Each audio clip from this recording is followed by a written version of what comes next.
Greetings, my viewers and subscribers. Welcome back to WHADAT Updates. Please remember to like, subscribe, and share this update. Tell your friends about WHADAT TV and leave your comments below. Now, in this update, death toll from Hurricane Melissa rises to 19 Barrington. Barry G. Gordon dies at 70. Woman stabs man to death in Kingston. Elderly woman dies in Portmore house fire. Now, in our first story, veteran broadcaster Barrington Barry G. Gordon dies at 70. Jamaica's entertainment and broadcasting fraternity is mourning the loss of Barrington Barry G. Gordon, one of the island's most iconic radio personalities, who passed away at the Savannah Lamar Hospital in Westmoreland on October 29. He was 70 years old. Barry G., affectionately dubbed the Boogeyman, was a trailblazer in Jamaican radio whose infectious energy, humor, and love for music made him a household name. He began his broadcasting career in the late 1970s at the Jamaica Broadcasting Corporation,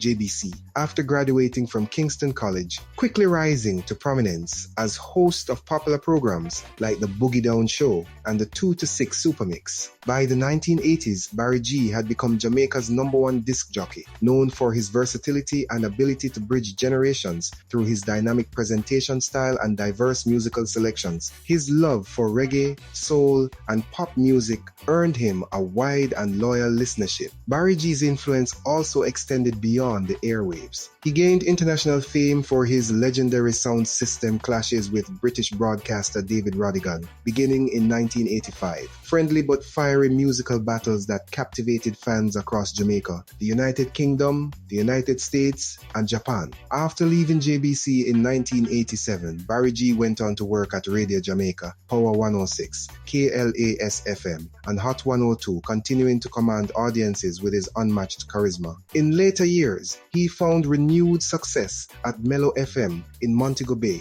where he hosted for 11 years before departing in 2021. In recognition of his immense contribution to Jamaican media and culture, Barry G was awarded the Order of Distinction in 2010, one of the nation's highest honors. Barry G's passing marks the end of an era in Jamaican radio, but his voice, laughter, and spirit will forever echo through the airwaves. Now, in our next story, police seek woman for questioning in stabbing death of Kingston man. Detectives assigned to the St. Andrews South Police Division are seeking 25-year-old Brittany Hall, otherwise called Shadona or Renee Hall, for questioning in connection with the stabbing death of a man early Thursday morning. The deceased has been identified as 27-year-old Wayne Robinson of Corville Gardens, Kingston 20. Reports indicate that around 3 a.m., Robinson was stabbed at his home during an incident. He was rushed to the Spanish Town Hospital, where he was pronounced dead. Hall, who is known to have addresses in Trenchtown, Kingston, and Ocho Rios, St. Anne, is being asked to report immediately to the St. Andrew South Police or the nearest police station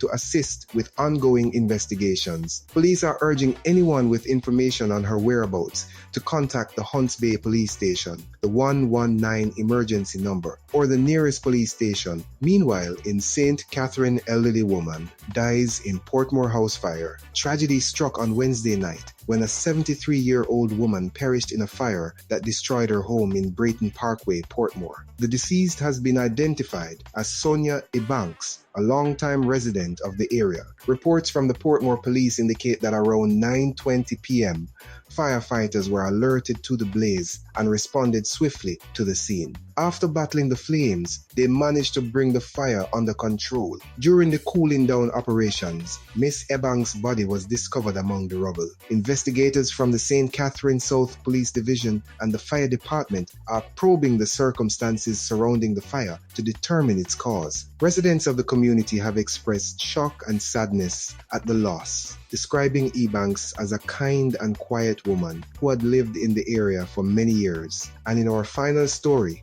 death toll from Hurricane Melissa rises to 19, including a child. The death toll from Hurricane Melissa has climbed to 19 following the discovery of additional bodies in storm-ravaged sections of the island. The latest victims were found during search and rescue operations. Among the deceased is a child. Authorities have confirmed 8 deaths in St. Elizabeth, 2 in St. James, including a child, and 9 in Westmoreland as a result of the storm's devastating passage. Their identities have not yet been released. Emergency response teams continue to conduct search and recovery operations across several parishes, including Westmoreland, St. Elizabeth, Hanover, and St. James, which suffered extensive flooding and infrastructure damage during the hurricane's passage. Officials from the Office of Disaster Preparedness and Emergency Management, ODPEM, say that the number could rise further as assessments continue in remote communities that remain inaccessible